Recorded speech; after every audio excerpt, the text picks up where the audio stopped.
മകളെ, ജെറുസലം വചന കൂടാരത്തിൽ നിന്നും 3 മിനിറ്റ് പ്രാർത്ഥനയ്ക്കായി ഇതാ ജനസമൂഹം ഒരുമിച്ച് ചേർന്നിരിക്കുകയാണ്. നൂറുകണക്കിന് ആളുകളാണ് ഓരോ സ്ഥലങ്ങളിലും വചനം ശ്രവിച്ചുകൊണ്ടിരിക്കുന്നത്. നമ്മളുടെ ഈ സ്നേഹ ശൃംഖല ഇങ്ങനെ വളരുകയാണ്. വളർന്ന് വളർന്ന് സ്വർഗത്തോളം എത്തട്ടെ എന്ന് പ്രാർത്ഥിക്കുകയാണ്. നിങ്ങളുടെ ഓരോ നിയോഗങ്ങളെ ഞാൻ ഓർക്കുന്നുണ്ട്.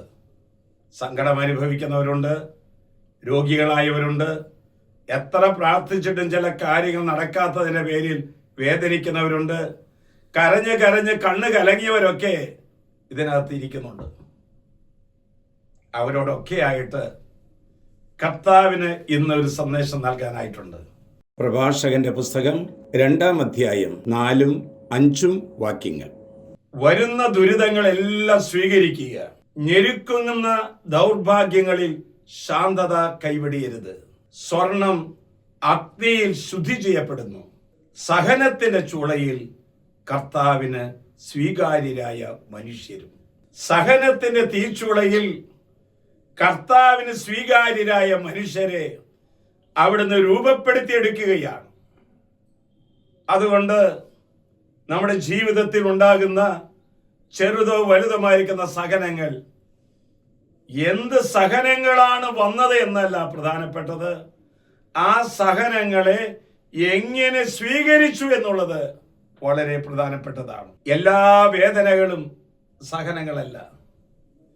വരുന്ന വേദനകളെല്ലാം ദൈവത്തിന്റെ കരങ്ങളിൽ നിന്ന് സ്വീകരിക്കുന്നതാണ് സഹനങ്ങളായി മാറുന്നത്. അങ്ങനെ സഹിച്ച വ്യക്തിയുടെ സാക്ഷ്യങ്ങൾ കേൾക്കണ്ടേ? ഇതാ നിന്റെ മുൻപിൽ. എൻ്റെ പേര് റോസലി, സ്ഥലം തരൂര്.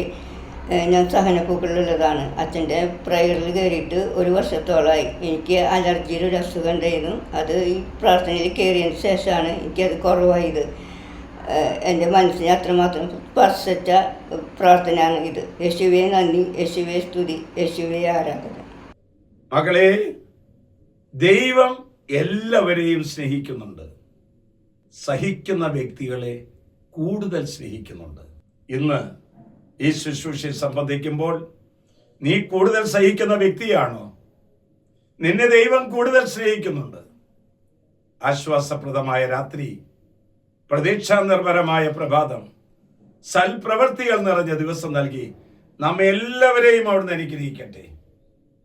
ഇതാ ക്രൂശിതനായ ഈശോ നിന്റെ സഹനത്തിലേക്ക്, നിന്റെ വേദനയിലേക്ക് കടന്നു വരുന്നു. നമ്മുടെ കർത്താവ് ഈശോ മിശിഹായുടെ കൃപയും പിതാവായ ദൈവത്തിന്റെ സ്നേഹവും പരിശുദ്ധാത്മാവിന്റെ സഹവാസവും പരിമളവും നാം എല്ലാവരോടും, ഈ പ്രയർ ലൈൻ ഷെയർ ചെയ്യുന്നവരിലും അത് എത്തിച്ചേരുന്നവരിലും അനുഗ്രഹ പൂമഴ ചൊരിയട്ടെ, ഇപ്പോഴും എപ്പോഴും എന്നേക്കും. ആമേൻ.